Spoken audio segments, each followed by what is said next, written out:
I think the floor is open for others to make remarks. I'd like to say something about the cars, in a way, and the time. I think this was about 1972, and I drove here with my sister-in-law. We each had 2 small children, and we got here late at night, and the next morning we went out, and in her big station wagon was a very flat tire. We were grateful we made it here. This is 72, so neither one of us, my sister and I, know how to change a tire, or did it ever occur to us we would need to. Cal was here. Jean, I don't remember you being here, but Cal was here. And so after we went out, saw the disaster in the car, and we came back in, and being the good chauvinist little pigs we were, we went up to Cal and said, Cal, we got a problem. We got a flat tire.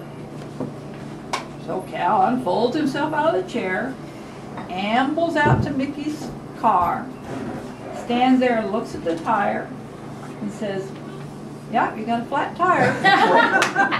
Ambled back in the house and sat out. I just love that. I just love that. It was so Cal. You know why you love that? And this is one of Dad's greatest tributes. He was gender blind. Mm-hmm. Yeah. He was gender blind. Fix the tire. Yeah. You know? Yeah. I mean, it's kind of like Dad is the reason that I have always felt in my life, not that I could do much of anything, but I was at the table. I was at the table. And because of him, I was always at the table. And I think that's the way he was. I don't know where it came from. But he was so, I mean, it came from like basketball games when I was growing up, because he wouldn't take Nick, because Nick hated basketball. But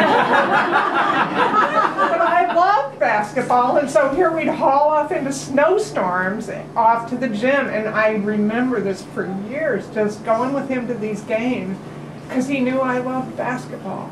And it didn't matter that I was a girl, and it didn't matter at tennis that I was a girl.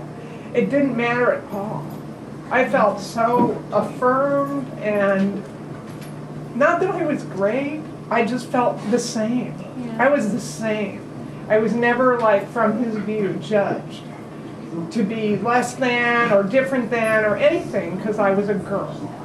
And that's why he didn't fix her flat tire. A good defense, Kelly.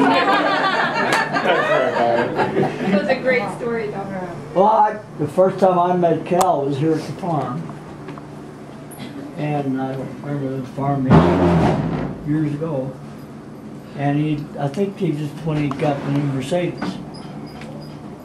And he took me out there and showed me and a built-in toolkit, the back end. And he was so proud of that toolkit. He'd never seen a car with a built-in toolkit. And he was always showing that to anybody that would look at it. I'll never forget that. You didn't know how to use it. Remember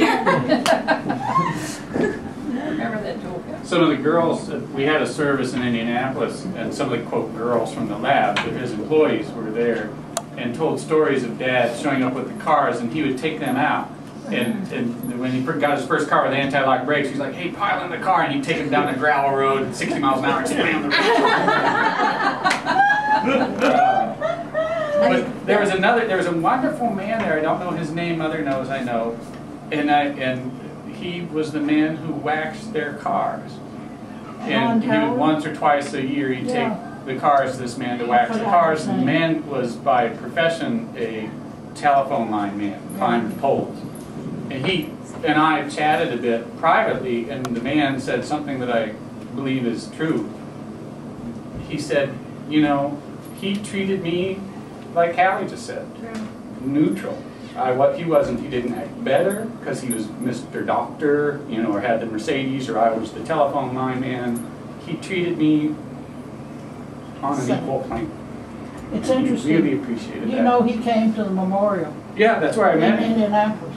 That's where I met him. Oh, wow. That is such a...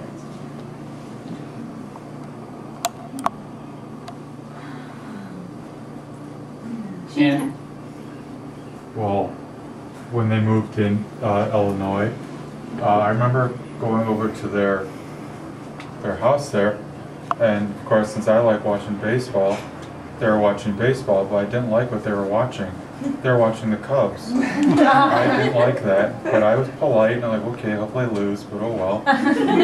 And as always, Grandpa Cal and I would go out and have a stogie, and it was very, very, very interesting listening to him, telling me all these past stories or political stories. It was fun just listening to him. And one thing that I do remember him saying was that he was saying he was more of a Republican. Well, this time he was saying he hopes Obama becomes president, because then maybe it's more likely we'll be able to get Cuban cigars.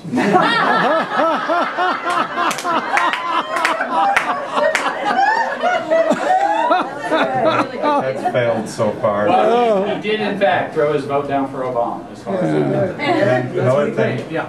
when I went to go, another thing that popped in my mind is like when I went to go see them in Illinois, you know, since it's been a long time since I've seen them, they were saying that I was taller than him, but he wanted to make sure that was true, so he got up and he stood up straight, but I was much taller than him. And another thing, my mom told me about this, that when I write a letter to him saying that, and it will never be the same, for Christmases, will never be the same without the smell of cigars.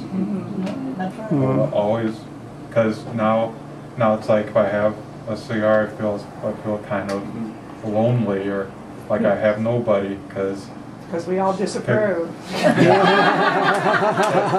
don't really care about that. Like I went over to their place, even if I didn't have a cigar, just listening to what he'd tell me was very, very interesting. But He loved you. yeah, He did. yeah, and that's something I'll always remember. And like when we have, and it kind of bummed me out that when we have our kid, that he's not going to be around physically, but mentally he'll be around forever. Like with my friend, my other grandpa, he'll be around mentally. In my mind, he'll always be there, and I'll never forget about him. You can introduce him to cigars. This is a little boy. Speaking of which, I have a box of Dad's cigars. There's a blue box in here. Anybody's welcome to have a smoke of genuine Calvin Steussy cigar. Outside. Outside, not inside. Outside. Does Dad want to sit next to me?